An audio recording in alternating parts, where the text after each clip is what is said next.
My name is Sue Wigdal. I work at Promega Corporation as a quality assurance senior scientist. My training is in science. I have a PhD in cellular and molecular biology. But what drew me to this job is the fact that I get to help people. I feel like I can contribute. I sit on new product teams, so I get to make sure that, help be one of the team members who helps to make sure that the products are designed, that they're going to be high quality products, they're going to be effective products, and then that's the new product side of things. But then on the operation side of things, part of our job is to review the records, the batch records, to make sure that the products pass the quality control specifications that were designed to make sure that every time they're manufactured, they still meet those high quality standards. My poster is talking about the new ISO standard, ISO 18385. It's a standard specifically for forensic manufacturers with the goal of minimizing human DNA contamination during manufacturing.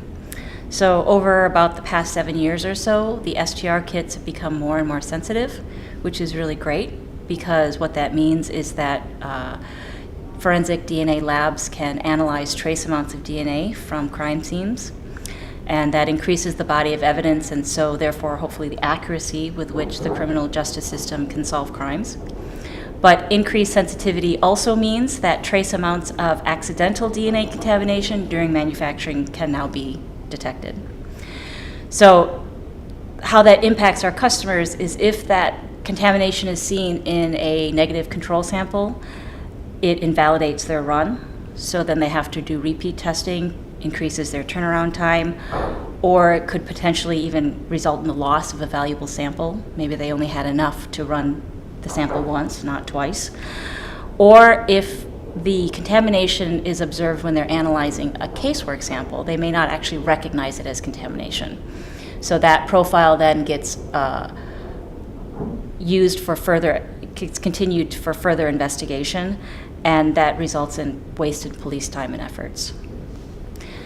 So the forensic leaders recognized this problem, and they also recognized that it wasn't going to go away.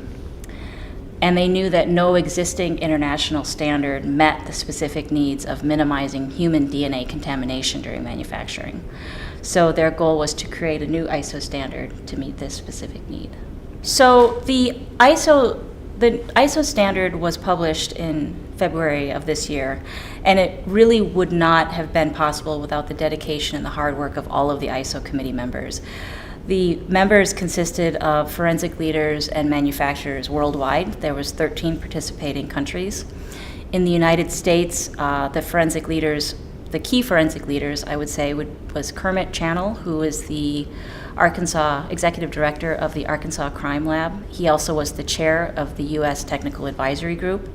And Soraya McClune, who is the scientific training director at the Houston Forensic Science Center. This was actually a really amazing opportunity for me to actually get to work with our customers and to learn what is critical to their success, and then help them achieve that success through the development of the standard. What we as manufacturers were able to contribute is to help translate their end goal into a set of guidelines that would work with manufacturing processes and workflows. I'll start by saying Promega has been manufacturing products for the forensic market for over 20 years. And as a manufacturer of STR kits, we know and have controlled for accidental human contamination for over the course of those 20 years. But what this standard provides is the assurance to the customers that forensic manufacturers worldwide are all working to the same set of guidelines that was laid forth by the community itself. And ultimately, this doesn't just help the forensic labs, it doesn't just help the forensic manufacturers, but it really helps the entire criminal justice system.